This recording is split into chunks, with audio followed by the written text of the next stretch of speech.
Welcome to the Top Podcast. I'm your host, Daniel Cummings, and I've got my guys with me, Lorenzo Barbieri, Quinn Carey, and Matt Abersol today. All right, this podcast is all about hoops, where we bring you the real inside scoop on the Canada hoop circuit. Let's get into it.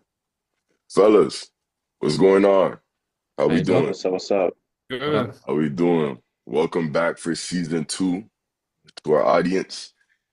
And we're just gonna get straight into it, man. Song of the week. What have you been listening to? Let, Gonna let, let start. Matt start. Oh, Zoles wants to start. All right, No. get Let Matt to it, start. man. Let Matt start. Oh, Let Matt Maddie start. start. All right, Yeah. Let Matt. Matt Me? start. Yeah. Matt. We'll start about what? Song of the week, man. You heard the question. Thought of the week. Hmm. Song of the week, Song of the bro. week. Oh, What's song? wrong with you? Yeah, song. Like music. Hmm. Ugh. Central C just dropped an album. He did. Yeah. Song called No Introduction. First song on the Oh album. yeah. He Yeah, it's went a good one. nuts. Yeah, it's a good one. He went nuts. He went nuts. I like that. That's a good choice.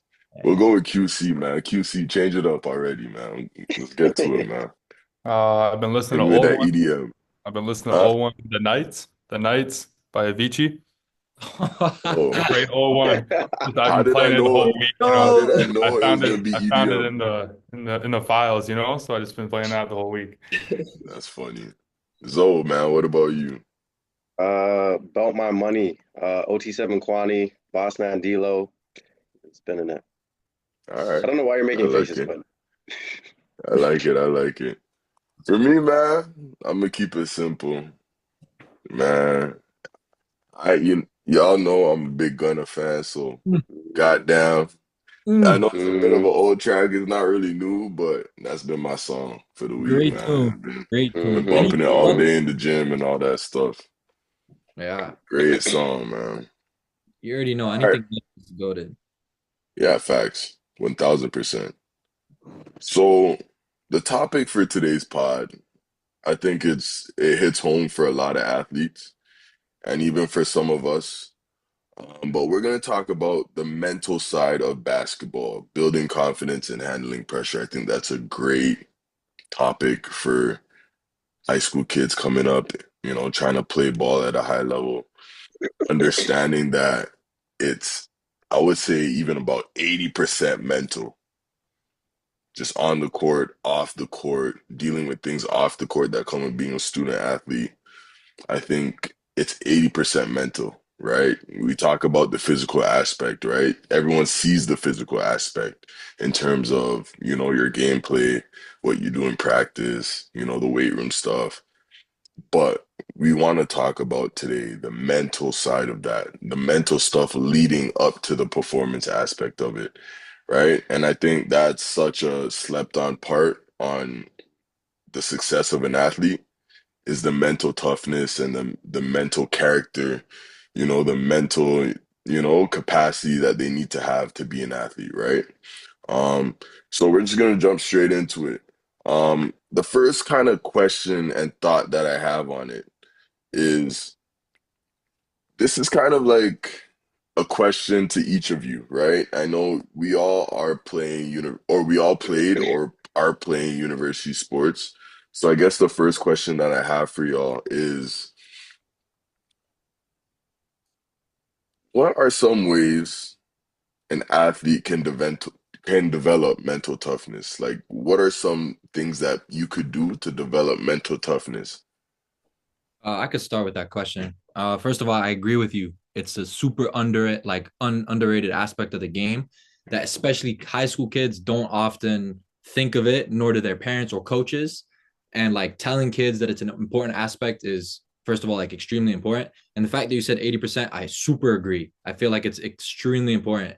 Um, and my biggest thing would be reading books. Like a lot of kids in high school, we don't have the attention span, especially our generation, to be reading books. But I feel like that's the number one thing. Like expanding your knowledge on how to become mentally tough is Hmm. the biggest thing. So I would say for me, it's like a couple books, go out, ask people what books they've read, share about it, and just overall, just learning is extremely important. So for some of y'all that don't know, Maddie's not even Canadian. Nope. He's a foreign. He's from where are you from? Switzerland? I'm from Switzerland. Yes. So Mhm. I know the adjustment. You played in the States, now you're playing in Canada. Talk about, if you don't mind, give us a little bit of background of how you prepared yourself mentally for one, being away from family, two, being Yeah, in a different country, three, dealing with, the different culture of those countries that you've been in. Like absolutely. how were you able to manage with all of those things mentally? It's a great question. First of all, it stems from passion. So the first thing you have is when you're really passionate about something, you'd go to no matter what extent to like like to be good at it or to enjoy it. And for me, it was always a goal to go to the U.S. at first. It was like since I was a kid, like oh, like, go and play basketball in the U.S. A kid from Europe would love to go play basketball in the U.S. to see how it is. So mentally, I was 18-year-old. Yeah, 18-year-old when I went to the U.S. And it was something. It was difficult being away from your parents. Mentally, it's not easy. You're far from home. But when you have a good group of guys and when you're in a team, especially a basketball team, you tend to kind of develop friends and people that you can kind of rely on. And having that kind of like family, like people, like good people surrounding you, really helps mentally. You have people to kind of like fall back on. And then when I made a transition to Canada, it was the same thing. It might have been even better. Like people in Canada are extremely welcoming, especially the team I'm on now. So obviously the Windsor Lancers, uh, extremely welcoming team, and I can always fall back on my guys whenever mentally, I'm either not feeling great, missing home, homesick, whatever it is, having a bad game. I can always talk to the guys, and having somebody to fall back on, if it's family, friends, or anyone, is extremely helpful. Love that.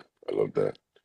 So even from even in my playing career, if I'm being honest, like I've dealt with the mental side of things too, right? Like it's so much more deeper than, understanding the game plan. Like sometimes the mental aspect of being an athlete is showing up to that community event even though you don't want to.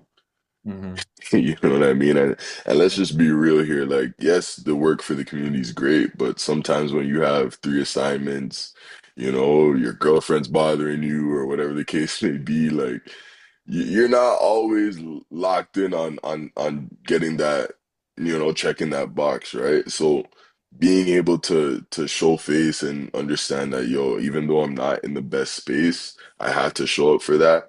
It's a challenge in itself that a lot of people don't realize, and especially as a high school student coming into the university space and playing at the university level, there's going to be a lot of things that you're going to have to do that you're not going to want to do, and it's just building up the mental fortitude to do it. Hmm. Um, and like for instance here, like we've all dealt with injuries, right? Like to a certain extent, right? How does that play a role on someone's mental in the university space? I think that's a huge topic as well, because I know from personal experience, I've dealt with injuries, and it's not always the easiest thing dealing with injuries and coming back from injuries as an athlete, right?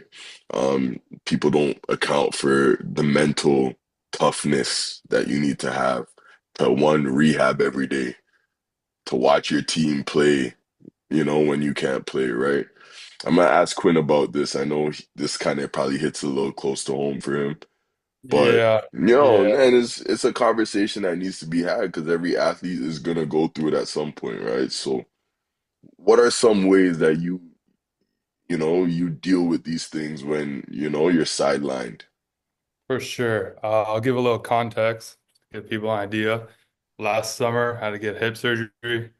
Came back in September. A month later, I had to get my other hip done. And now I'm in rehab right now. I got 3 more months so I can play some real basketball. So obviously, it was hard for me. I went through the whole off season not playing basketball, and now I'm going through being stuck on the sideline watching my team play.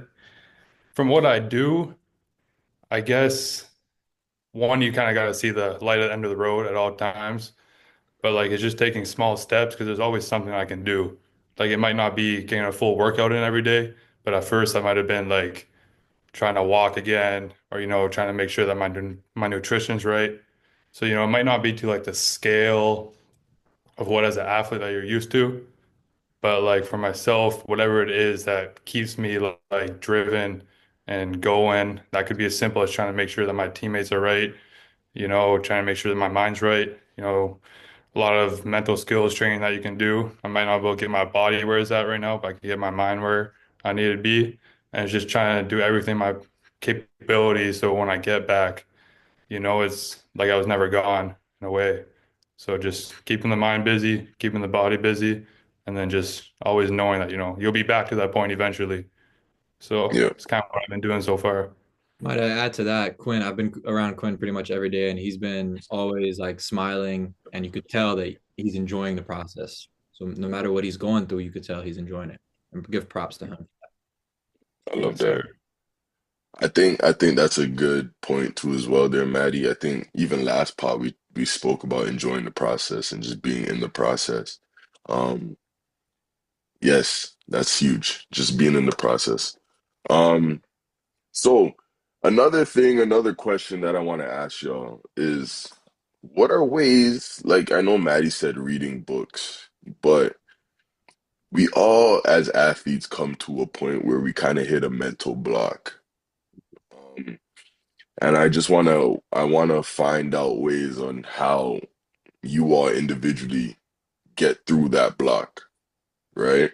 There's times where you may not be playing well at your best, or there's times where, you may not have everything sorted out in your athletic journey, academically, personal life. Like there's things like that everybody goes through, that every athlete goes through. So I'm trying to figure out ways that are effective to you all on how to get over those blocks and still be able to perform at a high level.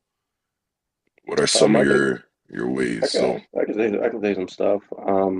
I feel like the biggest one, I have like a few, but to me the biggest one is having a why. That's something like I was told from when I was really young, and though I didn't really like understand it too well at the age that I was told, probably like grade 8, grade 9. I have a better understanding for it now. So I'll say have a why, because every time you fall back or you feel like you're in that slump or you get that mental blockage or whatever it is, like I always resort back to like why am I doing this? You know what I mean? And it doesn't have to be like materialistically motivated. You don't have to be like, oh, like I want to play basketball because I want to make a lot of money, or I want to play basketball because I want to buy a lot of this stuff, or I want to get this. You know what I mean? It could be simply like I don't know. My grandma loved watching me play basketball, and she always talks about it to her friends. That's my why. I want my grandma to be proud of me for the rest of her life. mm, You know what I mean? Like have something to fall back on and always reach for when you feel like you're struggling. You Um, you find that that another kind one, of motivates hmm? you? Sorry to cut you off, but do you find that that kind of like motivates you in a sense? Like when you That remind yourself, definitely like every time, like I said, I kind of struggle with a blockage, whatever the case may be. Like I always go back to my why, right? Like why am I hooping? Why am I doing this? Um, and don't like think that your why can never change. You know what I mean? Like yep. that's what a lot of people I think struggle with. They're like, oh, like I decided on my why when I was in grade 8, and like I have to keep it the same. But like you go through experiences, you go through different struggles, you meet different people. You know what I mean? You learn different things. You're like, you know what? Like I've learned like to find value in this, and this is why I really want to continue doing it, whatever the Hmm. case may be, right? So like definitely is a motivator to me. I think another big one is having just someone around you to push you. And like, you know what I Mhm. mean? Like we've all been through injuries, right? Like DC said. And one like vivid memory I can remember coming back from my injury is I went to the physiotherapist, and in my mind I'm like, I can't bend my knee, I can't do this, like, and my physio grabbed my leg. He said, "You can do it." Boom. I'm like, "Oh, Ben's, I didn't realize I could do that." And yeah. he goes, "All right, now go hop on the treadmill and do this." I'm like, I don't think my body can do this. He's like, yes, it can. And it's like having people to kind of push you past those levels where like mentally you're thinking, I can't do this. My body's not ready. I'm not ready physically, mentally, emotionally, whatever the case may be. Like having Yep. someone in any aspect of your life be able to push you, right? It could be a teammate, could be a parent, could be a friend. Like I said, it could be a physiotherapist. Like it doesn't really matter, but it's always good to have someone in that corner, right? Like even when we're young, we always had like our one friend that like we always competed with. You know what I mean? Like Yeah. I didn't want him to beat me in one on one, so I tried a little bit harder. I seen him working a little harder in the gym. Like, oh no, I gotta outwork him. And like unconsciously, you're really just building up your mental toughness at that point, right? So those are like honestly my two main things I say helps build up mental toughness or whatever. And another one is having another hobby or just having something else you like to do because like as basketball players, as athletes in general, we're always so focused on our sport that it Mhm. it just it overrides everything. Like our life circulates around basketball. We know the quote ball is life, right? And like it's honestly not good to fully live by that. People talk about like Kobe and like, Kobe's a psychopath. Like Yeah. that's different. But ideally, like you gotta have some way to relieve stress. You gotta have some way to like let things go. You can't bring essentially work with you everywhere you go, right? Mhm. So like I'll say definitely find like a hobby, find a person, anyone that helps push you, and then figure out your why. Those are like my three main points on how you can build mental toughness. That's a good point on that last one too. Like when you get injured and you don't have any hobbies and you can't play basketball, so like now what? Like you're Hmm. injured, that's just gonna mess up your mental toughness. I mean, you're gonna be bored, you're gonna be frustrated, you can't play basketball. Find something else to do. Get distracted Hmm. by something else, and then when you're not injured anymore, come back to basketball, and then you can enjoy it even more. 100%. Facts. Facts. And you know what? I think to that point too is like even when you're like what Matt was saying, when you're injured, that's the hardest time. Like it's like, you don't have your identity anymore because you're the Yeah. basketball player, right? But I think like what Zoe was saying, in that time, it's very important that you find ways to find yourself outside of your sport. That kind of hit home for me a little bit too, because for the Yeah. longest, I was always, Daniel the basketball guy or Daniel the basketball player, but it's like I'm way more than a hooper. You know what I mean? Like I've hooped, I'm good at hoops, like I love hooping, but there's so much more to my identity now, um, especially post having injuries. I was able to, venture off into a career that I love, and finding other things that I enjoy, and that's all throughout that process of dealing with with a serious injury, right? Like I had Hmm. 9 months, or in my case, it was 2 years. I Yeah. had 2 years to figure out myself, and not a lot of athletes have that kind of twisted luck, I call it, because it's twisted because it's unlucky that you're hurt, but it's lucky because I had opportunity to live life without hoops. You know what I mean? So I had the game taken away from me. And through that experience, I was able to, just one, not take the game for granted, and then two, I was able to figure out other passions that I have. So I call it twisted luck. Um, to move on to our next question, we all have to perform, right? We all have games that we need to play. We all have big games that we've played in. How do you deal with that performance anxiety? I know it's a real thing for athletes. Some guys are, and not even just the athletic parts of it, but just like the academic piece of it could be as well. Like you're going into an exam, you studied for the exam, but you're looking at the paper and you can't remember anything you studied, right? You're so anxious, all this anxiety's built up. You're going into the game, you know you shot this shot 1,000 times, but you shoot it and you don't hit anything. You know what I mean? We've all had moments like that, right? So it's like that performance anxiety. As current athletes, how do you find ways around it? Like that could help student athletes coming up trying to perform at the ranks you're at right now. With performance anxiety, it takes shapes and forms in many different ways, but for you all, how do you deal with that? How do you get yourselves over that? I could keep it short and sweet. For me, it's like, first of all, understanding that every emotion is part of who you are. You're human. So you're gonna have anxiety. So first of all, point number one is knowing that you're going to be anxious. So knowing that when the game comes, when the time to perform is, you're going to be anxious. Second thing that's really helped me is meditation. Not everybody, would like to do meditation, but it's something that I would encourage a lot of the youth to actually try. There's so many ways you can meditate, and that can help you with your anxiety for throughout the game. I can say like for me, I'll say like I don't really like suffer from like like pre-game anxiety much anymore.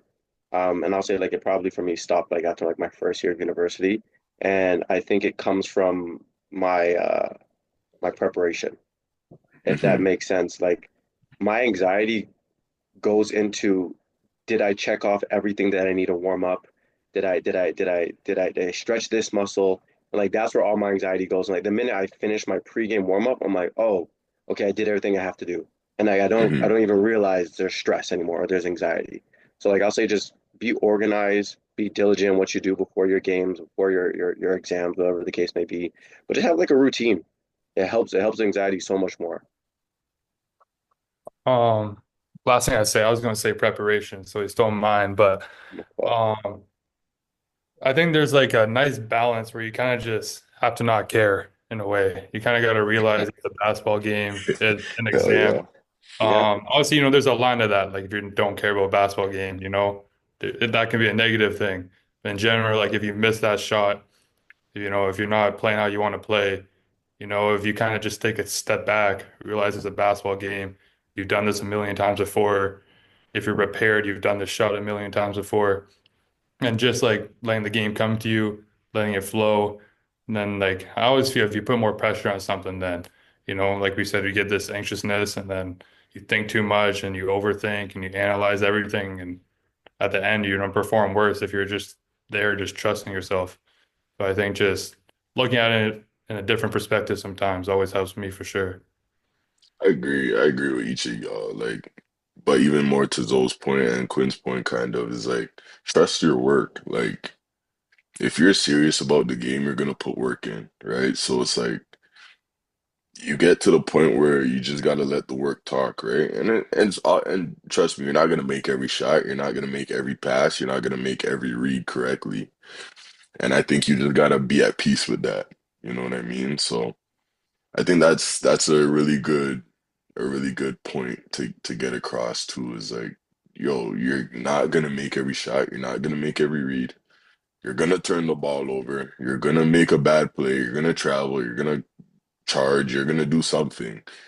You're gonna make shots, you're gonna miss shots, you're gonna dunk on someone, you're gonna get dunked on. Like it's gonna happen. It's basketball, right? So Hmm. those things you gotta just be at peace with and not let So that like take over. Quinn's point, I was want to add, like I've said this to the guys, I said this to Quinn, I said this to Matt, like the team, like the biggest thing is like, yo, just have fun. Like if you go out there and you're genuinely just trying to have fun, you forget it's a game for real. You forget Yeah. like it's an actual something that matters, quote unquote, whatever the case may be. Yes, your games matter. Yes, season does matter. But if you go out there and enjoy it, like things just come to you. Like if you ever try to force it, what I mean, you're not gonna be happy. Things aren't really gonna go your way. But oh, just enjoy the game. As long as you have fun with it, like things will start to fall in place. So Absolutely. Absolutely. I think this is a good kind of topic to stay on, but you know what? Like even from my perspective, it's kind of like I've had a situation where you kind of feel like you don't belong, and that could feed to anxiety as well. Like it's called imposter syndrome, kind of. And I don't know if any of y'all have dealt with it, but like when I first got to university, when I was at TSU, I just kind of felt like, holy smokes, do I belong here? mm, And that kind of rattled my confidence, right? But in that moment, one of my assistant coaches, Coach Ham, he always used to just have me in the gym. Like him and Coach Peel, like my two assistant coaches that recruited me there, they just had me in the gym. They're like, yo, you may not feel like you're ready, but there's gonna come a time where you're just gonna just have to trust your work. And the more you put the work in, the more you start to feel at ease with with everything that's going on because you know like okay when I'm in practice and I get this shot, I know I shot the shot 1,000 times. I know it's gonna go in at some point. Like I know I'm gonna be correct in my in my placement because I watched so much film. You know what I mean? Like the preparation defeats that. You know what I mean? And when you get to more extreme cases where you may prepare and you're still feeling anxious, then that means you need to have conversations with people that can help you get over that hump, right? So, and that's another thing for an athlete is just to be open to seeking help. I think that's huge. Mm, You know, like every situation is not always going to be perfect, but just having those conversations with people that can help you. And I think in these days and these times, I think people are taking that conversation of mental health way more seriously. mhm. So every program or most programs are gonna have places, and most schools are gonna have places where you could have conversations with people. So always be open to that. I think that's very important. But as we move on here, I have another kind of question for y'all. Zoe kind of brought up the point of figuring out your why pretty early in this conversation. And some of us may look at that why as goals. So as an athlete, you always have to have a target. I don't care what anyone says. You kind of have to have something in mind, whether it's a season goal, a career goal, that a game goal. Like if your goal is let me cut down my turnovers in this game, let me get less turnovers than I did in the last game. Let me make more threes than I did in this last game. Let me grab like more rebounds than I did last game, right? I think that's ultra important. When it comes to goal setting, how do you guys set goals? Like, what is your thought process when it goes into setting a goal? Whether it's a long-term goal or a short-term goal. I think this is ultra important for kids to understand. I'll say like biggest thing just kind of being realistic with yourself. Like for instance, say you averaged 8 points one season. Don't say my goal for next season is to average 35 plus. You know what I mean? Like, yeah, you can get there, but like nothing happens overnight. There's increments, right? I average 8 points first half of the season. First half of like this season, I'm gonna average 13 points. Hmm. Cool. I hit that goal. My confidence is high. I'm making good shots. Coach is trusting me a bit more. I'm getting more looks. You know what? Second half of the season goals, I'm gonna tell myself I'm gonna average 18. I'm gonna average 15. Boom. You average at 18. Now, like the 18 to the 25, it's not a big jump for the following season. Yeah, And also just like I don't know, just like I said again, being real with yourself. I think that's the biggest thing. Understanding who you are, where you're at, understanding your situation, right? Some guys they may not get the ball as much, right? They may not get the same amount of shots as someone else gets. So trying to build your goals around what you think versus what is actually happening, I think is a big thing. So that's kind of how I build my goals.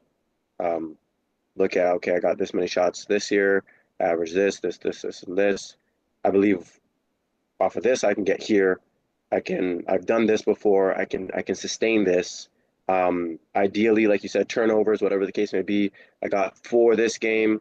If I just slow it down a little bit, boom, boom, boom, boom, boom, I can achieve this. yeah, Right. So I think like that's kind of like my mindset of going into goal setting. I love that. I think one of your big points was just keep it realistic to who you are. I think that's huge. Mhm. Um, and also one thing I'd like to add to is just keep it simple. Like Mm, simple goals are always they're good for the morale because if you keep a simple goal, so if my goal is to like let's say I just want to walk more, so instead of me driving to school or to work one day, I just walk. Like little things, little small goals that are attainable. That's probably mhm. not the best example, but No, I think it's a great catch example, my, honestly. Yeah, you no. catch my drift, right? So I think just making simple goals are good and Mhm. goals with a plan. on how you're gonna complete that goal. I think that's another thing too, is just don't make goals and not put the work in to achieve them or have a plan to achieve them. I think that's just kind of just, irresponsible for the person setting the goals. I think that's probably one of the main reasons why you set goals is because you have a plan to get there. So I think that's huge. So for all you high school kids that have a goal to play university basketball, you better have a plan on how to get there, right? And I think that's where this pod comes in. We're giving you kind of things that you could add to your plan. So understand that if you have this goal, take this pod serious. We're giving you gems. Mhm. Also, to that point, like having a like when you have a long-term goal or like a big plan, such as making like being a college basketball player, it'd be to have smaller goals. Like Zoe was saying, like having small attainable goals to then in your plan having goals to then end up reaching that long-term goal. Extremely important. Love that. Love that. Um, but yeah, so I want to thank you all for tuning in. That's all we have for today. So yeah, we'll see you in for episode 3, sorry. Season 1, episode 3. Appreciate y'all for coming out. Thank you. All right, later. All right.